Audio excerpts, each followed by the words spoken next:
art helps art helps your sense of life mature. And you gave the example of neuromancer, and that art has one component or important part of art is the whether or not it resonates with you emotionally.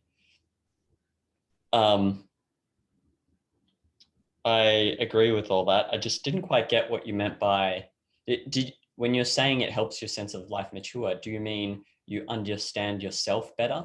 Because some of the stuff you said was floating to me. I didn't understand what it It was, was. but I do need to concretize it better. I think you're right about that. Um, I would say not even so much help as it could, but I think the crucial thing is that you have a sense of life reaction, that there's always one of some kind, and that's is something of value or worthwhile in itself. That is what art does. Wait, yes, the cognitive part is there, but part of that is because it concretizes things, you will have an emotional reaction. In the same way you look at anything, you'll have some sort of emotional evaluation. It's just sure. that art brings out even more of it, like it's intended to do that. Well, not even intended to do that, but it just does that by nature of the artist creating it that way. I guess it's And more a matter of like it's giving you material to think about in relation to your sense of life, that you're seeing your reaction to a sense of life. It's a deeper thing than just, oh, you like it or you don't. It gives you something to think about. It gives you the content that you're reacting to your existence in a way, or you're reacting to something about existence. it sounds to me like you're just making a case for it being a useful tool of introspection, since it'll present you with concrete that you emotionally react to that is considered important or not. And in that reaction itself, analysis can reveal more about you and what you hold as true on some deep level. So just in It's like a summary, side it seems benefit. like you're making a case for, sorry? Yeah, it's a side benefit, not the Okay. fundamental thing about it, but it's a thing that will always be there. It's an aspect of art that it makes it even more valuable to you. It's something else that art does that, on top of this emotional fuel it gives you, on top of this emotional reaction, there's a lot of cognitive elements to it. There's a lot of ways that it can affect your life or relate to your life because of that emotional connection. Which is the only one I've managed to identify right now in your explanation is as a tool for as a introspective tool. Yeah, that'd be the most direct way. But sometimes just to have the emotion, I mean, just an emotion. I mean, it's not always a cognitive thing happening. Some of it is just that emotional reaction. And that can add this importance of art that there's a lot of depth to art. It's more than the cognitive aspects, it's a whole totality of information you're reacting to. Are you saying that the experience of the emotional reaction is a value in and of itself? Yeah, in some sense that like it's it has no further end than that experience. Like some of it has no other end. Some of it does have a further end. Like remember how Ren was saying that, wait, I guess it's related to this idea that she said art serves no other purpose. It's an end in itself. But I could amend that phrasing to say some aspects of it are an end in itself. That you experience emotion, that's just it. There's no other purpose to it other than that experience. But there also are other aspects of it that could have other aspects to it, like the cognitive role, the emotional role, the thinking impact it has beyond just that emotional one way aspect or that emotional thing you seek in and of itself. Right. And but yeah, what I got only so if you had to summarize your view beyond emotional fuel and I guess not only emotional fuel but confirmation of your worldview, which is sort of what her viewpoint was. Beyond that, you've added an introspective tool. Maybe introspective includes helping you identify things you care about when you don't normally feel much. You know, as Kafka said, something like literature is an axe to my frozen lake or something like that. So that Yeah, applies. So we've got introspective tool and then you're saying something about cognitive abstractions, which I think yeah, that that was the second. conquers the one that we've talked about the most, like Right. concretization of abstraction, which I think Okay. is there too. And that's what I've been trying to think about in the definition of art. Because that when you think about music, it's not really an abstraction that you've concretized in the same way. Like you're receiving the emotion, so it's not the same type of concretization as you get when you read literature. And that's what I've been trying to deal with. How do I incorporate music into this idea of art? And what is, as far as, you know, you're studying certain philosophy, a certain philosophy, you're learning about certain principles from whatever philosophy it is.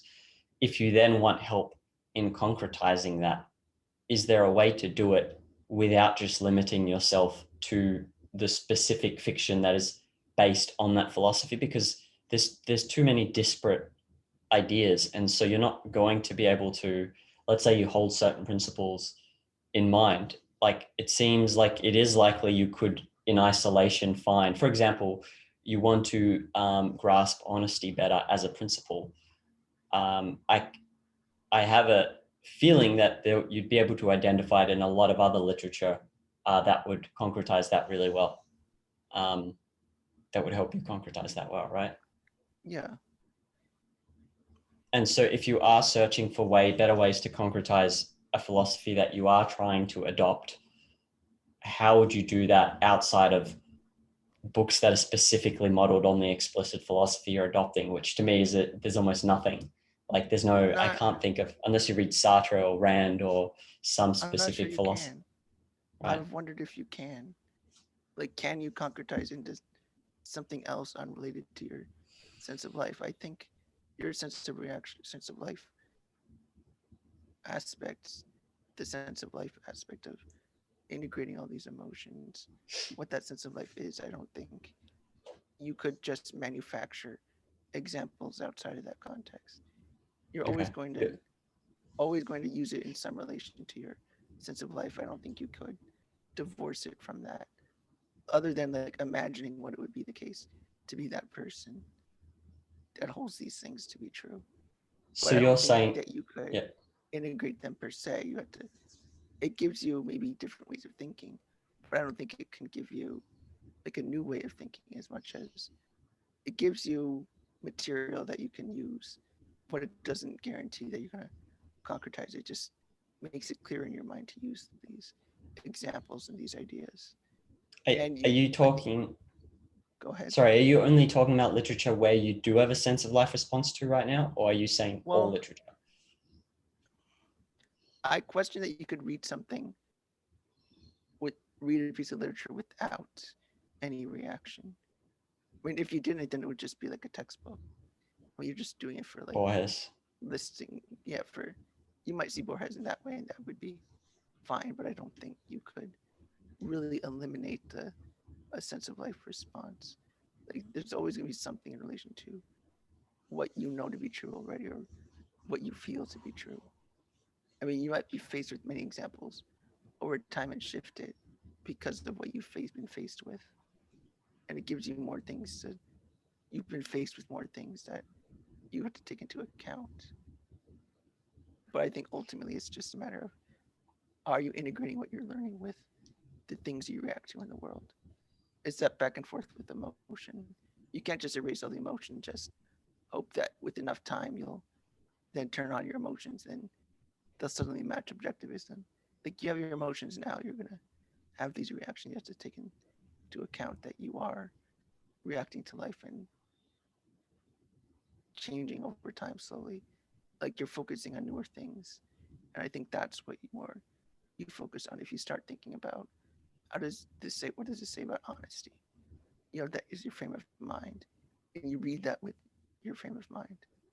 And you're reading that with that in mind, then you might have a different reaction to the story. You might notice things differently because of this emotion that's pushing you to maybe read it more. Like you're feeling motivated, or you're feeling curious, or you feel like somebody's getting what they deserve.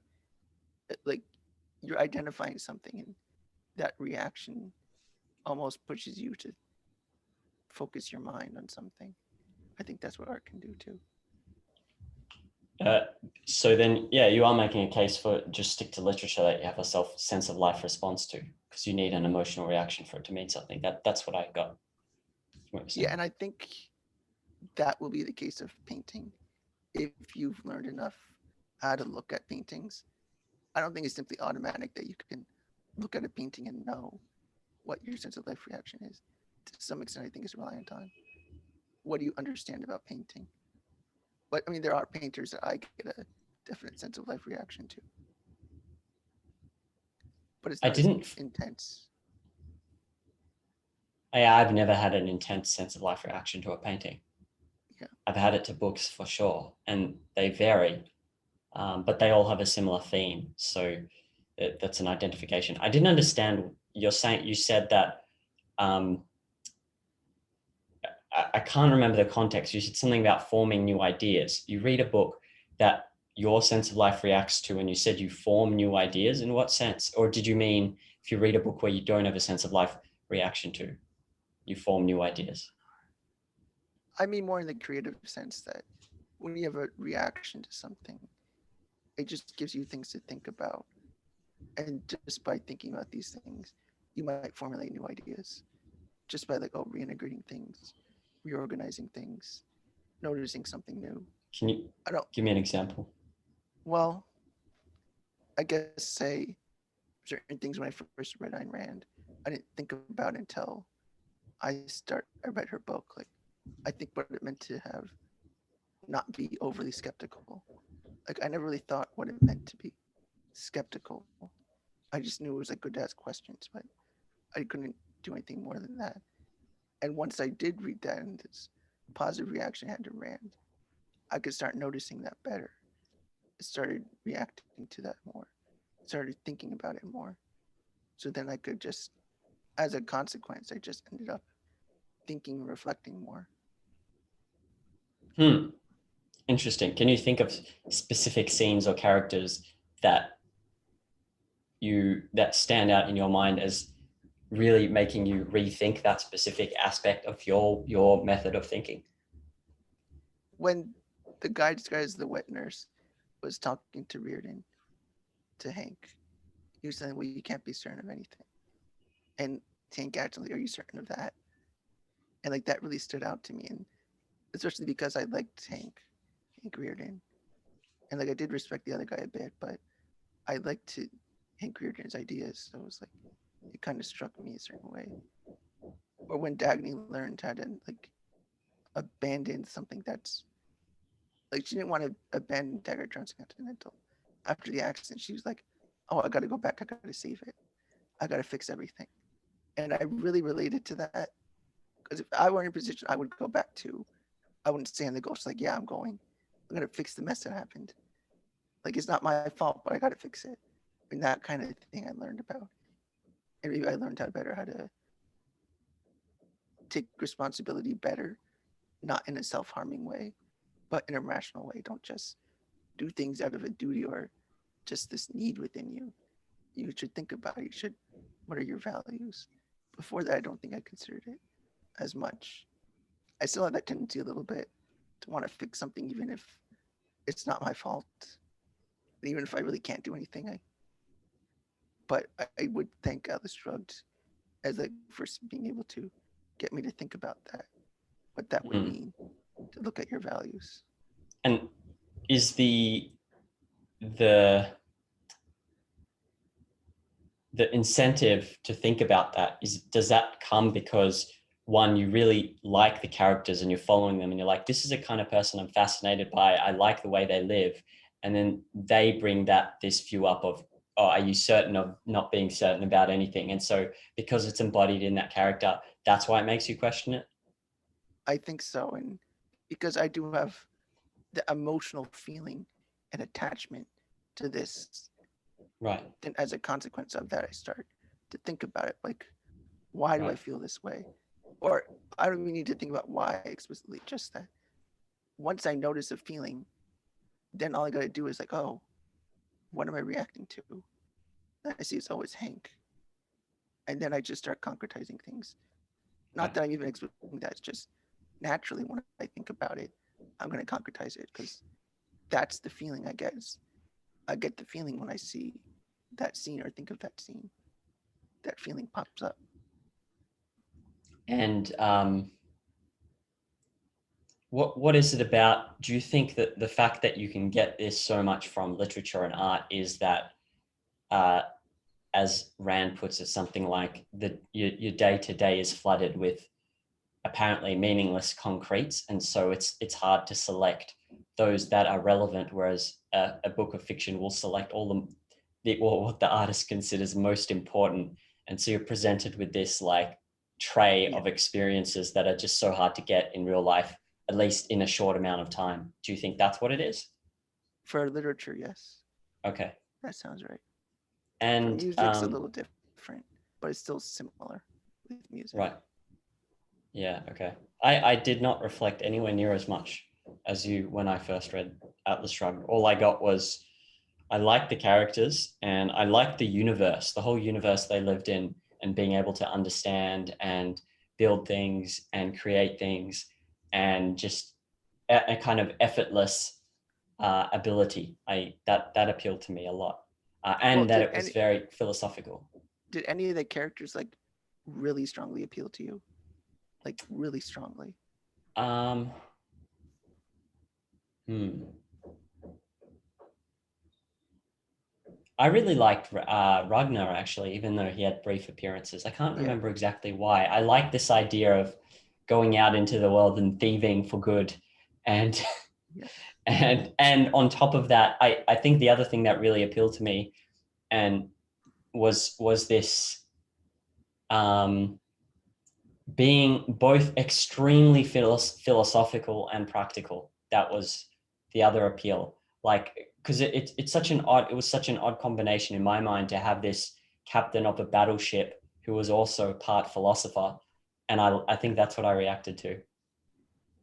Yeah, I like that too. Dagny is just, I had a strong reaction to her. I think that's partly why I would just give with that Dagny example because she is such a main character and she did speak to me as like I had a strong reaction to her. Not any particular reason, just I would say sense of life. It's just something about her I just liked and I could relate to. Even Right. the errors of her thought, like I relate to it. Even her personality to an extent, like she seems cold, but she isn't.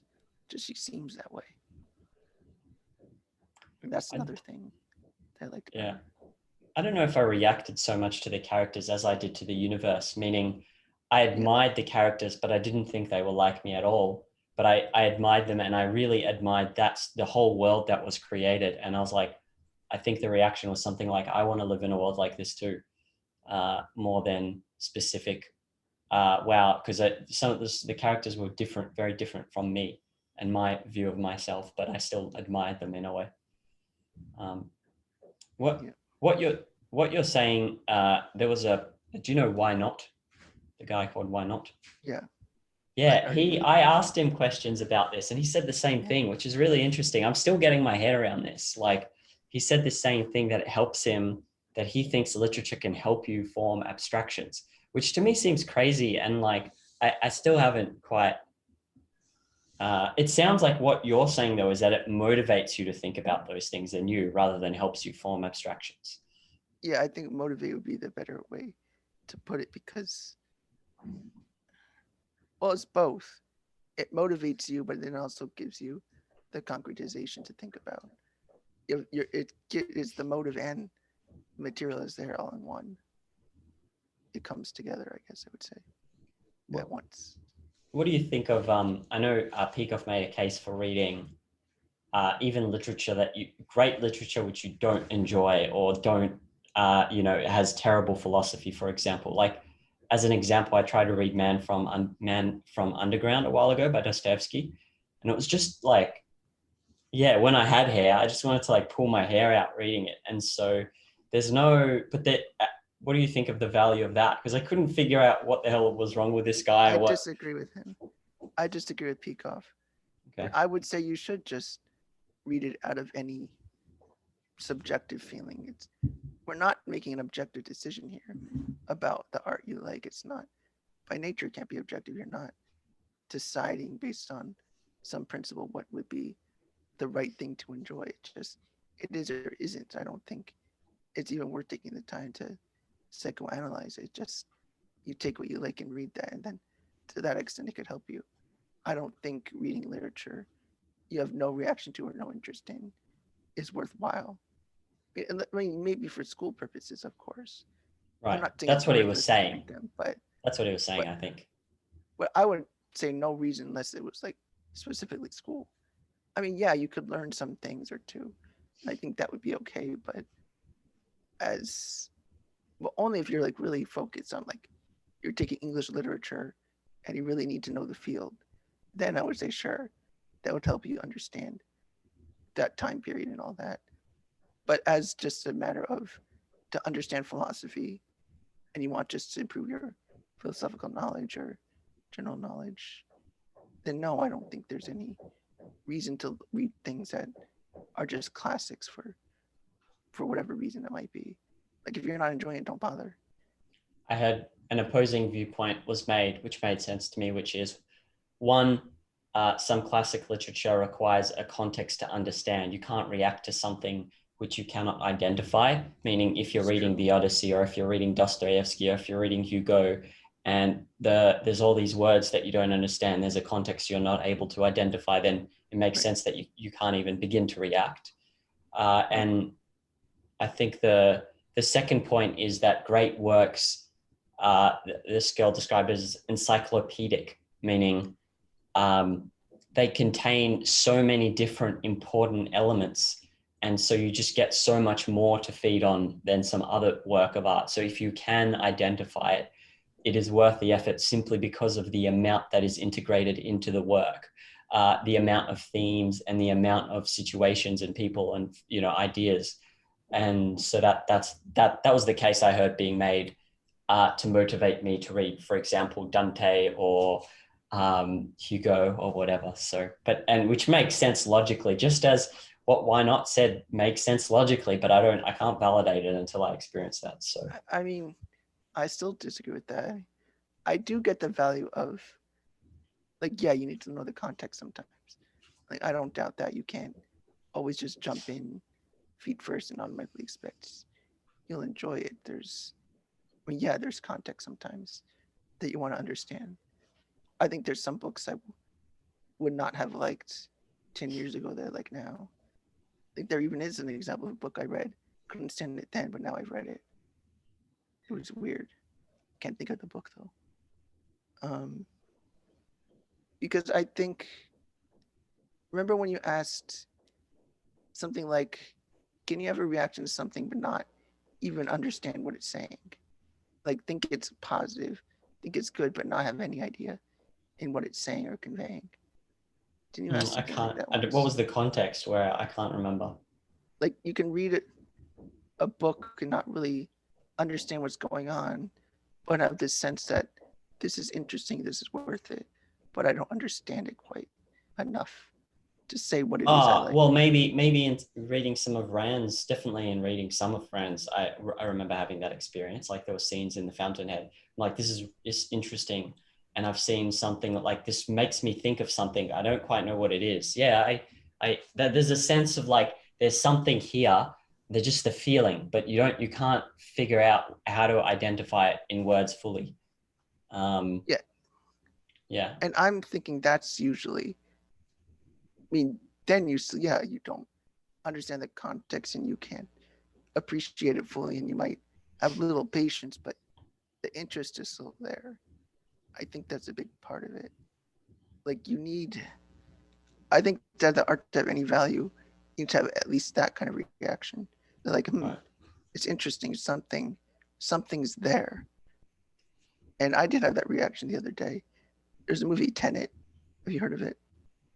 Christopher No, Nolan. no, So I I don't, didn't I don't really. watch movies. There's a lot of it I don't like, but there's something about it that I wanted to understand. It's a very confusing movie. It's about time travel and things. It's very confusing. In a way, it bothered me, but there's still something enough there that I want to explore it. I mean, I'm giving it a chance, but maybe I wouldn't normally watch it. But I wouldn't say I like it, but there's something there, and that's kind of what I'm trying to describe. It's not even that something there is all you need, just and then it can motivate you to do more or things like that. But the reaction at base is still there, and I think But that's what makes it worthwhile to study certain art. okay, so let's go with that and say then, when pursuing art, pursue art, only art that gives you a strong sense of life reaction in order to fuel you to form better abstractions and enjoy it, whatever else. But what about if you want to, like, if I have a lot of premises that I know of already, like let's say I partially hold the premise that the universe is antagonistic to me and or to man and or to me, and that there is some element of an incomprehensible chaos. Let's say you hold those premises, and so you may react to some art that affirms that view on some level, some kind of malevolence, like a terrible ending in a book. But then aren't you just constantly affirming your view rather than rethinking your view? I think art would do that, yes, a lot of the time. But what if you want to change your view? That's the thing I'm thinking about. You don't want to keep affirming your view. True. I mean, I think that's partly what the explicit philosophy is about, or even creating art. I think maybe as odd as that might seem, What do you mean? I think a big part of that's actually creating art for yourself as a way to change your thinking, not just the consumption of it, but the Why? creation of it, because it's forcing you to concretize an abstraction or to concretize some emotion. It's putting into concrete terms. You have to see for yourself what it is you think. You could even change what you think as you do it. You could change, oh, I'm not going to portray it that way. I don't like this portrayal, I'm going to change it. Or I don't want to portray it that way, I'll change it to this way. I think that's can get your mind in a different place. I think that's maybe more the role of creating art. I don't know about consuming art. I can't see any reason to consume art other than it confirms or coincides with your sense of life. I think the only way to really change it is study philosophy or create art. But that's what I don't get, right? You're talking about you were telling me about reading about Hank Rearden and it making you question your Yes. skepticism. So you had a strong sense of life reaction, but yet you question a fundamental premise. That's what I'm. But then when what we're saying is when we read a piece of literature, we're trying to focus on ones where we have a sense of life reaction to, and yet so they supposed to reaffirm our view of the universe, and yet the example you gave was one where you had a strong sense of life reaction, and yet it made you question some apparently fundamental part of your thinking. Um, in a way, I think the emotion could be, yeah, the sense of life reaction is there. This sense of life reaction. Yeah, I mean, it got me to change my explicit premise, but my sense was the same. Maybe I formulated my thinking better or was able to think about what my beliefs actually were much better. I probably held a contradiction in my mind. I think it maybe helped me realize that. But I don't think it changed my sense of life so much. I don't think it changed who I was. What? So why? What is?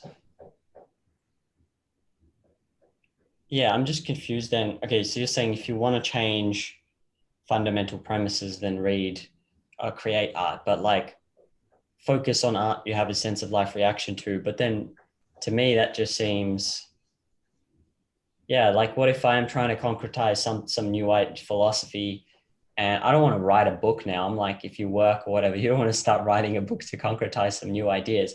You've almost got to read something that you don't have a sense of life reaction to, because how else can you, you know, form? How else can you concretize the abstraction? Like, if everything, if you only enjoy reading, this is probably too theoretical, but I'm not sure about the idea of just because I don't read. I don't know if I necessarily. I don't even know how you can pick by sense of life sometimes because it's so hard to find something you do an immediate reaction to. Also, isn't that a bit of romanticism that you just immediately react to something or not? I think so. Yeah. I mean, that would be consistent with Rand, I think. I mean, at least to some extent, I mean, that's where philosophical there's similarity. romanticism, where Yeah, it's either yeah but I do think there's an element of that in a way that is what is strict about romanticism. That I think it is important to, with art, to let that emotional feeling be the guide in a sense. I understand that's not how we should guide our lives, but art does give that fuel and gives that feeling and gives that way of thinking. And then we can concretize with these things we have a reaction to. It gives us the material to think about. But I think you could find some value in reading art that or literature that you don't very much like, but I don't think there's a deep value to that. I think it's very limited value compared to yeah I when you agree. have a strong reaction. I mean, I wouldn't say there's no value as much as I think you'll get more mileage from things you enjoy. I think you're right because then you just forget it anyway. Like there are lots of books I forced myself to read, but you just forget all of it anyway because you don't react at all. Yeah, I mean, it would be nice if you didn't need that emotion, but I think just the fact of the matter is you do, otherwise it doesn't stick there. You're not, you maybe it's all floating still. You're Yeah, not concretizing anything. I think the concretization may have to do with the sense of life you hold yeah. to some extent. I'm not sure. That's just a thought, but I haven't thought about it more. Okay. Let's. Do you want to tell me what you got from Neuromancer? Because you mentioned what. I'm curious what cognitive Yeah. abstractions Neuromancer gave you that you didn't have before. Um, Purposelessness in life. The character was kind of purposeless. I mean, not that I felt that way. It just was interesting to see the nature of a consciousness that is depressed and doesn't have goals. I mean, that Oh, was okay. one of the character was like that in the beginning, and he was thrown into a situation. Like he was thrown into a bad situation because he was in organized crime and all that. And like he was kind of in the underbelly of society. So it's kind of an ugly, bleak view of life and how being thrown into further conflict can, I don't know, bring you out of that. That finding goals can, this is more after the fact. But I think this is what I've liked about it. I mean, I read it initially just because it was cool. But I think a lot of the cool factor was that a lot of the context is a world where you can choose any aspect you want to show in your on your body because there's lots of body modification. So that was an interesting thing. Like, well, it's cyberpunk, so you can modify yourself technologically. And that was an interesting thing about it. And interesting view on a bleak world that even in a bleak world you can still manage to do some things like that. And I found And interesting that a character could survive here, but then also other themes of the mind and AI and things like that. so it made you think about those things, but there was no cognitive abstraction that was formed, right? Not formed, but I could concretize things that I knew I could concretize things I had probably thought about, like what does it mean for to be conscious? Because that was a lot in the story. Certain like whether it be drugs or cyberspace that affected your awareness, um, the role of technology in life. It concretizes that. It could concretize um, the need for goals in life. It can concretize um, the dangers of immorality, things like that. For very interesting to me. That always captivated me about that kind of Okay. story. But it was concretization. Yeah, I More mean, I so could than think of specific examples now to refer to, in my mind at least. I mean, I couldn't give them to you as examples, but in my mind, I could think of like, oh, it's like that time this character did that. Sometimes I think of that just because now I can think of it. After that first, initially it all began just like, oh, this book is cool and I have a positive reaction to it, or a right, reaction I want more of. And then from right. there, I could take it from there. Got it. Okay, I agree with that. I have reactions to books that are, I would definitely not say anything like objectivist. Let's see. So I just found something that's somewhat relevant. Um, so here's a scene from a book which speaks to your point about purposelessness. This is a man who's a escaped convict and he ends up in India. You checking into the room or you passing on through Bombay today? I don't know, I replied, turning to look through the window once more. It was true. I didn't know whether I wanted to stay in Bombay for a while or continue on to somewhere else. I didn't know, and it didn't matter to me. Just at that moment, I was what Carla once called the most dangerous and fascinating animal in the world. A brave, hard man without a plan. So just there is that sense of he starts off purposeless as well, and there's so it's interesting that that's concretized there too. Um, Speaks to your neuromancer concretization of purposelessness. Okay, well, why don't we go into virtue in the time we have left? Yep. All right, let's do it.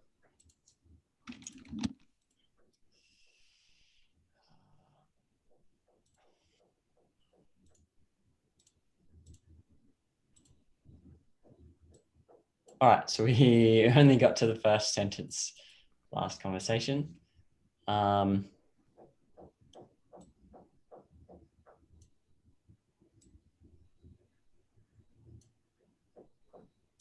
Yeah, so like the man who evades in private without social purpose. So we're talking about losing independence in the process of becoming irrational. The con man, however, usually makes no pretense of counting on cognition in order to prosper. He counts on his ability to manipulate others. What do we mean by that? Like, aren't we counting on cognition in order to manipulate others? What? Hold on.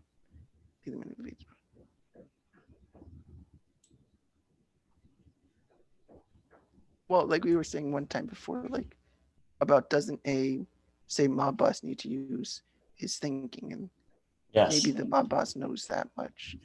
He needs to think enough to manipulate. To that extent, he knows that. He's not pretending to not need thinking to some extent. That's what it seems like it's saying.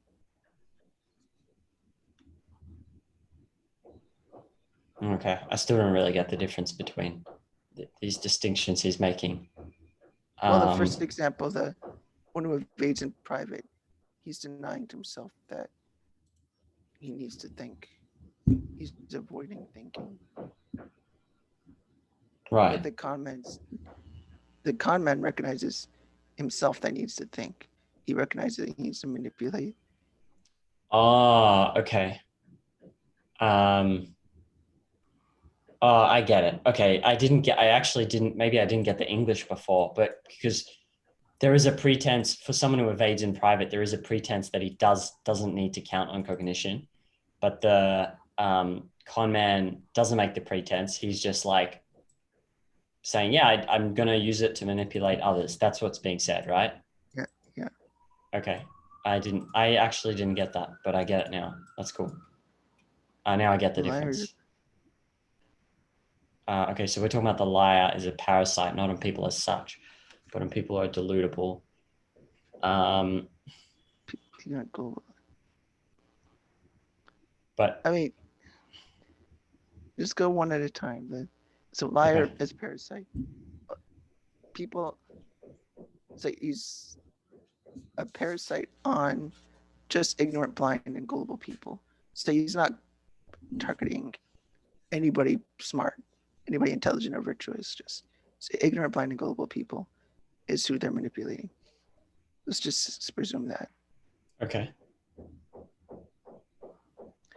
What such people expect and believe what they expect falsely, thanks to his lies, thanks to him. This is the power he must deal with and pander to.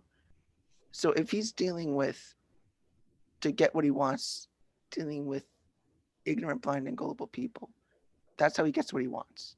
He can only manipulate them because maybe the smart people are too good. So he's going victimizing off of the weak, so to speak.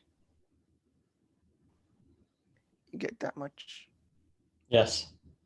So that's what he must pander to.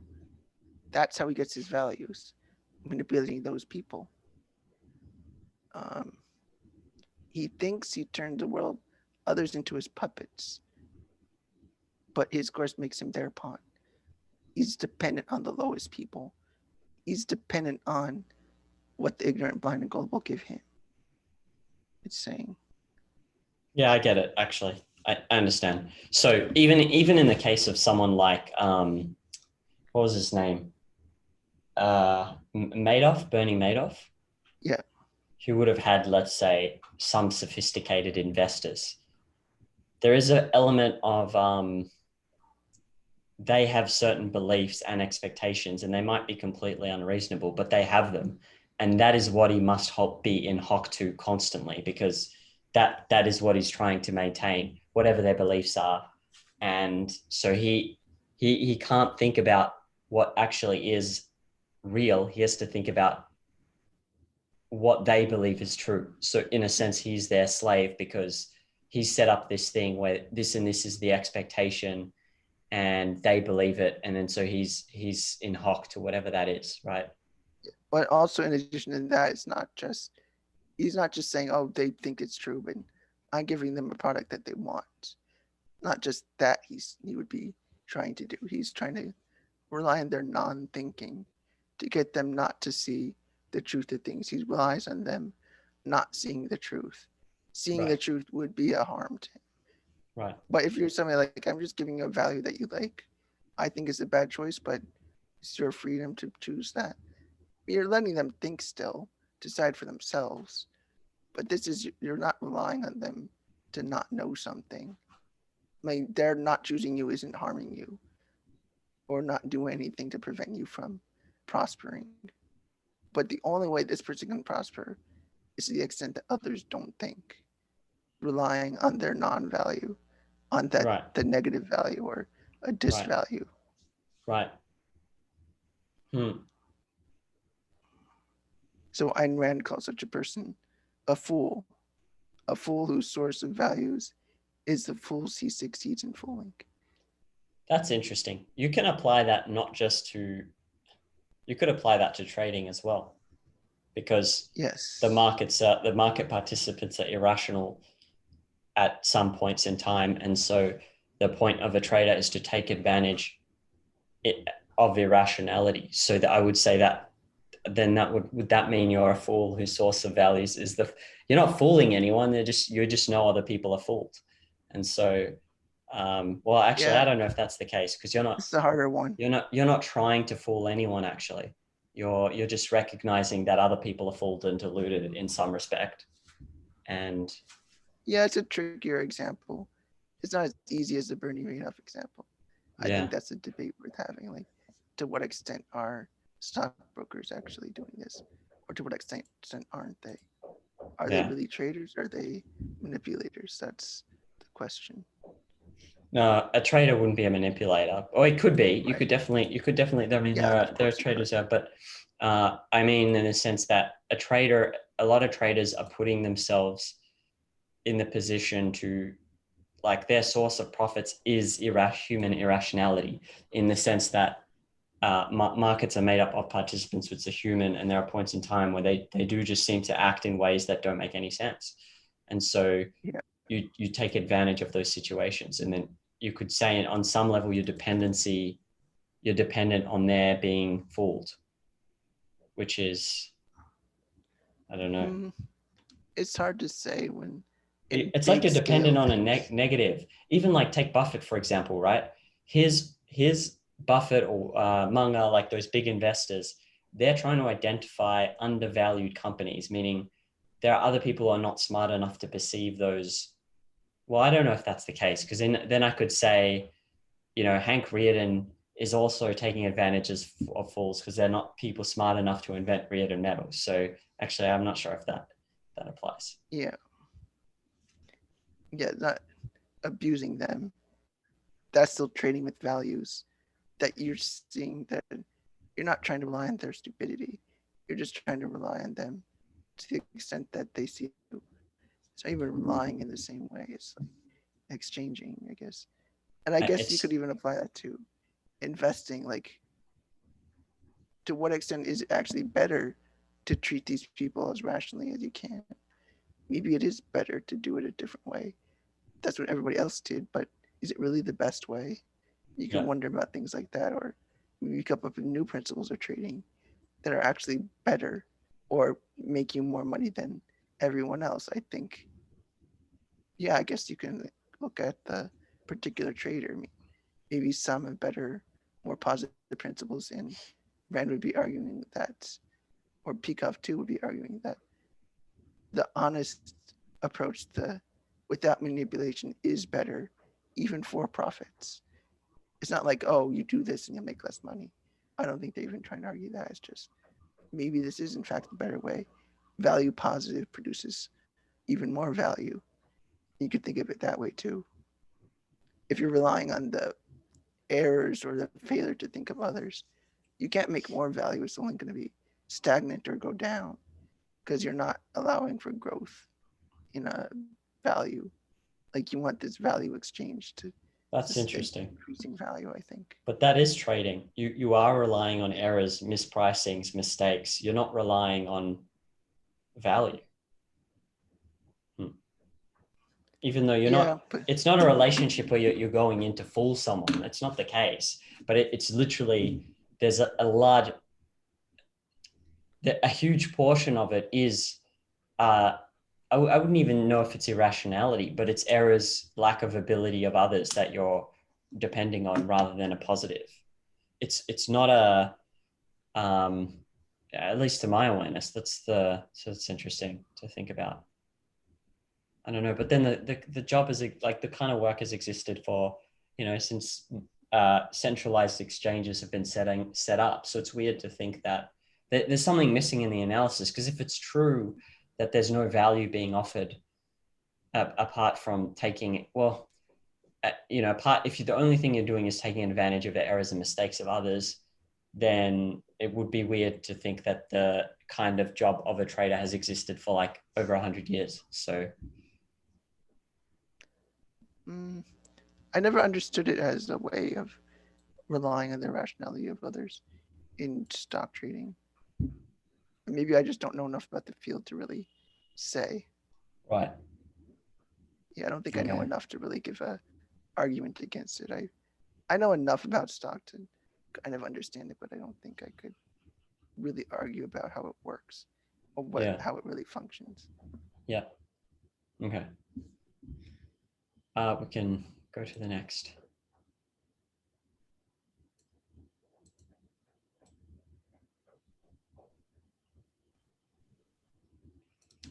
Yeah. See, this is where I start to really get lost in this whole section. So, uh, so he's saying, I guess he's talking about, what you lose by being, all that, what you lose by being dependent. And then,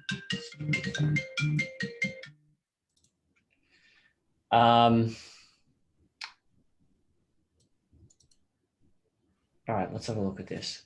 A similar analysis applies to every moral virtue and value. Is the liar a man of integrity? His method of action consists in eschewing moral principles and trying to get away with the fraud of the moment. So he's saying here that in being in being a liar, you're getting rid of all other virtues. That's sort of the point, right? I think so, yes. Okay. All right. So we can skip that I bit. think that's what he's getting at, yeah. Right. Like when I Is he? said they're like a They're all unity, linked, yes. like it's one block. Yeah. Is he productive? His policy is to live not by his own creative work, but by bilking others of their fruits of theirs. Is he just? Okay, cool. I think when I first read this, I didn't get it, but we discussed, you said that everything Yeah. redounds.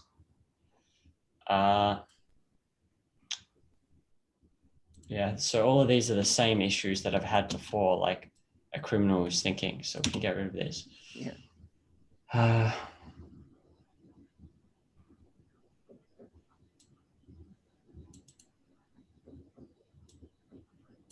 Is he self-confident? Not if the term confidence in one's ability to deal with reality. So what we're saying is that if I got this right, because you can be confident, for example, to my mind, in ruling other people, like if you're a feudal lord stealing lands through tax and Yeah. so on.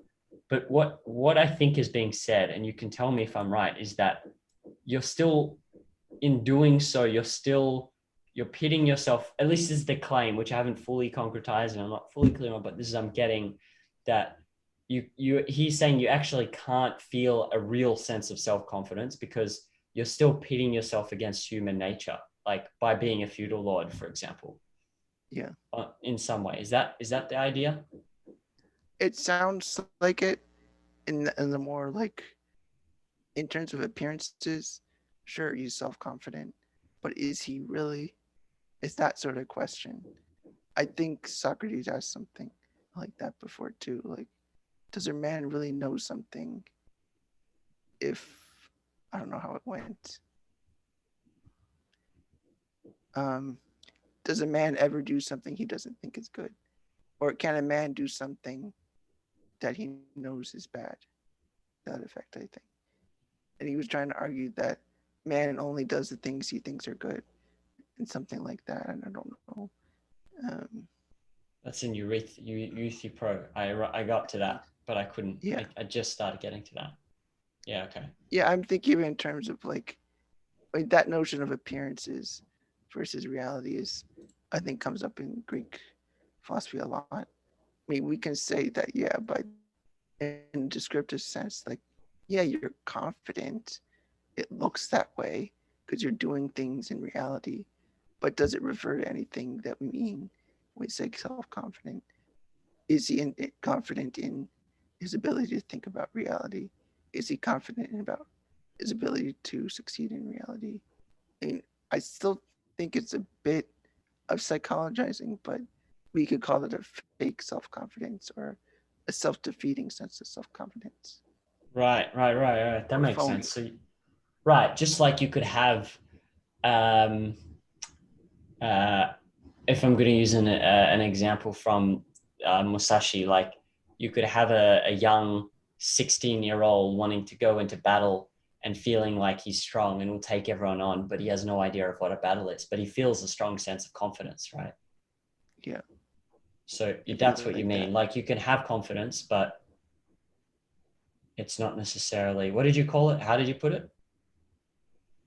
Appearances, it appears that way Oh, versus okay. how it versus a true understanding, or I forget what term to use, but it'd be distinguishing just mere appearances from actually succeeding or the conception that you mean. Right. So, but you could have self-confidence then, like as a feudal lord or a person with uh, forceful, violent ways of dealing with other people. But we're just saying it's not a useful source of self-confidence. I think that's what you maybe phrase as not if the term means. Like he's not denying that such a person could feel that, but if we mean something in particular, like our ability to deal with reality, that's Right. not what he's dealing with. It's not about Right. to deal with reality as much as what can he feed off from others to deal with reality. How could he use others to deal with reality? Not how.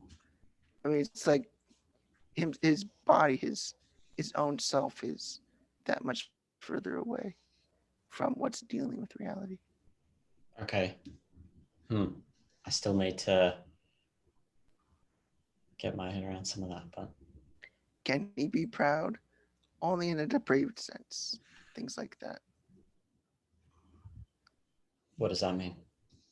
Well, I read that later in the quote. Just so it'd be just saying that, yeah, sure you could feel proud, but it's not any sense of pride that we mean when we refer to pride. It's referring to something depraved or Oh, okay. distorted. Right. That's why you can get the sense if you know, objectivist literature talks about evil being impotent, but you can get the sense when you read books that evil isn't. It's powerful. It laughs. It like the Joker in Batman. Yeah. Yeah, I think so.